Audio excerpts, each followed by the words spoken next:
It was one of those mornings where the sky was impossibly clear, the sun hitting the towering skyscrapers in a way that made them shimmer like finely cut diamonds. The streets below pulsed with the daily rhythm of ambition. Inside the mirrored elevator of Titan Place, the heart of the city's financial world, a handful of executives stood silently, faces locked in practiced indifference. The soft hum of the elevator blended with the subtle scent of cologne and starched fabric. No one spoke. They didn't need to. Here, silence was power. Among them stood Julian Cross. His posture was relaxed but upright, his gaze fixed on the illuminated numbers ascending one by one. His suit was perfectly tailored in deep charcoal, his tie understated yet expensive. His skin was a deep bronze tone, smooth and proud. And in that elevator, surrounded by polished steel and quiet entitlement, he was invisible to them. He knew what they saw when they glanced at him, if they even bothered to glance. A man who didn't belong, a misplaced hire, an assistant at best. Certainly not one of them. But they were wrong. Julian was the CEO of a $3.2 billion global investment firm. His empire spanned 3 continents. He had quietly built an empire based on precision, strategy, and patience. And this morning, he wasn't just climbing floors. He was about to dismantle an institution. The elevator bell chimed. The doors slid open to reveal the 59th floor executive boardroom level.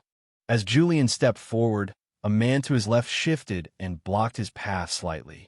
His name was Richard Gaines, a senior board member of Hawthorne & Locke, one of the oldest and most exclusive financial consortiums in the country. A man whose influence stretched back decades. Richard's eyes flicked over Julian, and the smirk that curled on his lips carried decades of inherited arrogance. "Wrong floor," Richard said, voice low but sharp.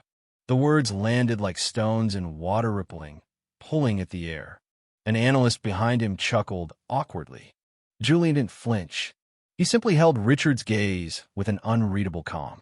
That silence, that unblinking restraint, unsettled Richard more than he would ever admit.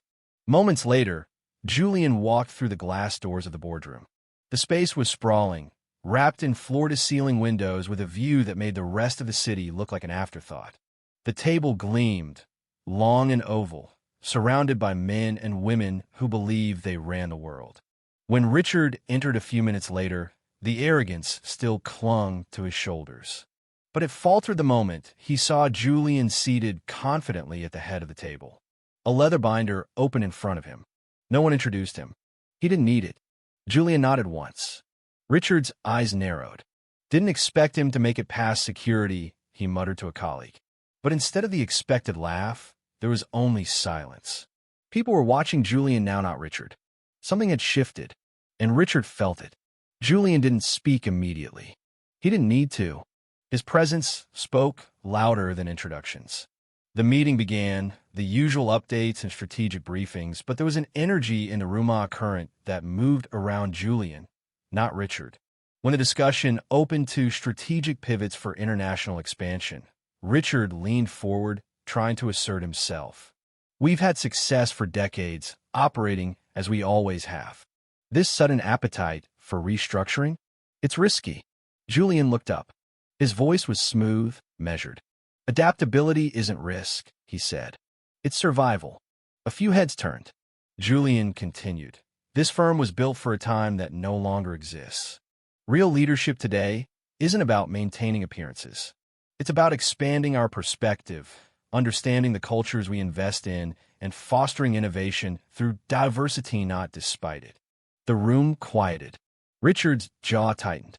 "And where exactly have you demonstrated this philosophy?" Julian didn't blink.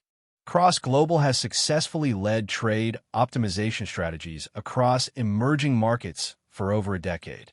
Last quarter alone, our models increased yield margins by 14%.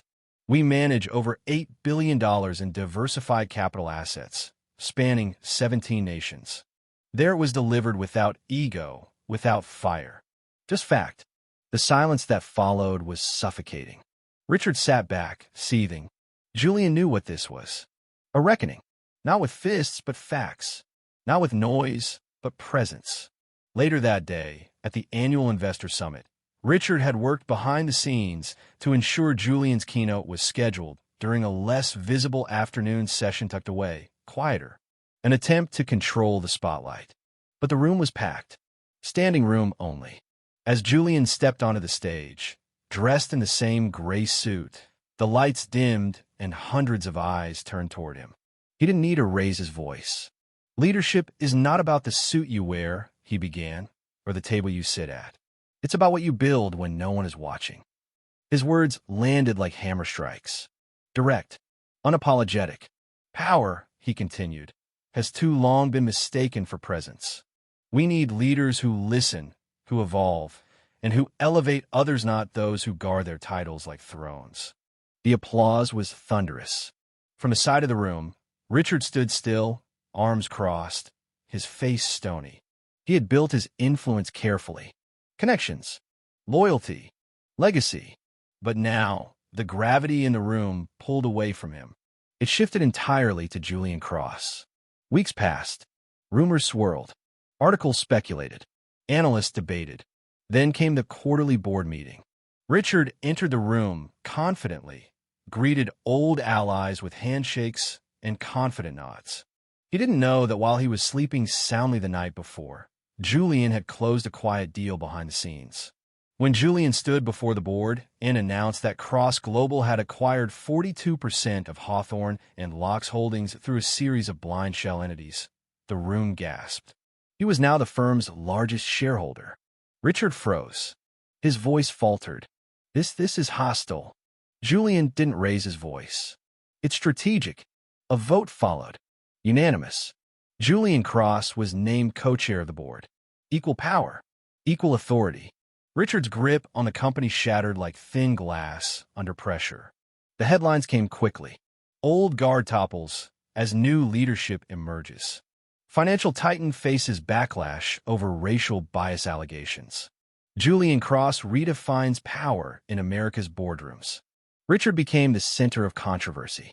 Interviews he once ruled were now interrogations. Public opinion turned. He was accused of fostering a culture of exclusion, of letting his ego blind him to talent that didn't look like him. Behind the walls of his estate, Richard watched it all unfold. And he knew this wasn't about stocks. This was about truth. Julian Cross had done more than win a power struggle. He had rewritten the rules. He had shown the world that success doesn't belong to the familiar, the inherited, or the protected. It belongs to the relentless, to those who build bridges instead of walls, who listen, adapt, and elevate. Months later, Richard sat in a vocational mentorship program he once funded for optics. Now, he was a participant, no longer the mogul, just a man in a chair, learning to listen, learning to lead in a way he never had before. He talked to young men and women who reminded him of Julian Sharp, driven, overlooked. And slowly, he understood. Power isn't in the corner office or the gold nameplate. It's in humility, in recognizing greatness, even when it doesn't come in a package you're used to. Julian Cross didn't just win a seat at the table. He changed the shape of the table itself. His leadership became a case study, a symbol, proof that the world was changing and that integrity, intellect, and authenticity would always outlast ego and exclusion. And for Richard Gaines, his fall wasn't the end. It was the beginning of a different legacy, one forged not in dominance, but in understanding. A legacy that started with the most painful realization of all, that the future had already arrived, and its name was Julian Cross.